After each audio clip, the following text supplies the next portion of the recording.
أشهد أن لا إله إلا الله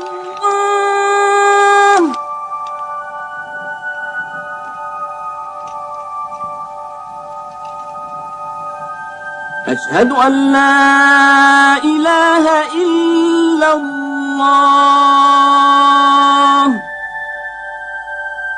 Et il en fut ainsi. Mahomet ne prit aucune revanche, et il n'en autorisa aucune. Il déclara la Mecque territoire sacré. Nul ne pourra y verser le sang, ni abattre un arbre, ni tuer quoi que ce soit de vivant à la Mecque.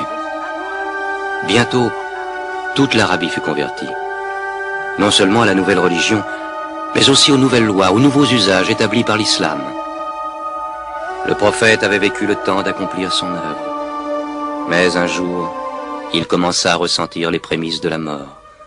Il lui restait à accomplir le dernier acte de sa prophétie, mettre le sceau à la religion. Il rassembla son peuple, et pour la dernière fois, il lui adressa le message de soumission à Dieu et de l'humanité à l'homme. Ô peuple, écoute, car je ne sais si je pourrai revenir l'an prochain. Tu partageras ta nourriture avec celui qui n'en a point. Tu le vêtiras comme tu es vêtu. Un jour tu te présenteras devant ton Dieu et tu devras rendre compte des actes que tu auras commis. Ô vous tous qui êtes présents, faites parvenir ce message aux absents. Vous descendez tous d'Adam, et le plus digne de vous auprès de Dieu est celui qui le craint le plus. Réfléchissez profondément à ce que je viens de dire. Que toutes vos querelles soient abolies. Tous les musulmans sont frères. Entre musulmans, il ne doit exister ni race, ni tribu. Les biens d'un frère sont inviolables, sauf de son bon gré. Ne sois ni oppresseur, ni opprimé. Ô peuple, je ne suis qu'un homme. L'ange de la mort m'apparaîtra sans doute bientôt, et la mort m'étreindra. Mais j'ai laissé auprès de vous le livre de Dieu, le Coran, et la conduite de son prophète. Alors il répéta la dernière révélation du Coran, qui scellait la religion. Non les paroles de Mahomet, mais la parole de Dieu. Ce jour, j'ai parachevé votre religion, j'ai terminé ma mission auprès de vous, et je vous ai choisi l'islam pour religion.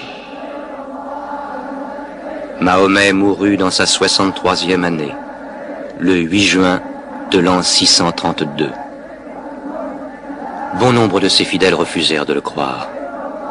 Comment un homme comme lui pourrait-il mourir? Mais Abou Bakr, le compagnon du prophète, se rendit à la mosquée. Que celui qui adorait Mahomet sache que Mahomet est mort, mais que celui qui adore Dieu sache que Dieu est vivant et qu'il ne peut pas mourir. Mahomet fut enterré près de sa mosquée, à Médine.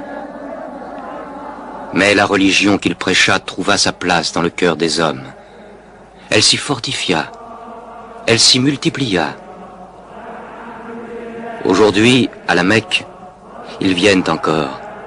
Le peuple de l'islam paré de la blancheur du pèlerinage, tous égaux devant Dieu, tous unis en ce lieu de prière, l'âme de chacun se joignant à celle de son prochain dans une même communion, adorer un Dieu unique.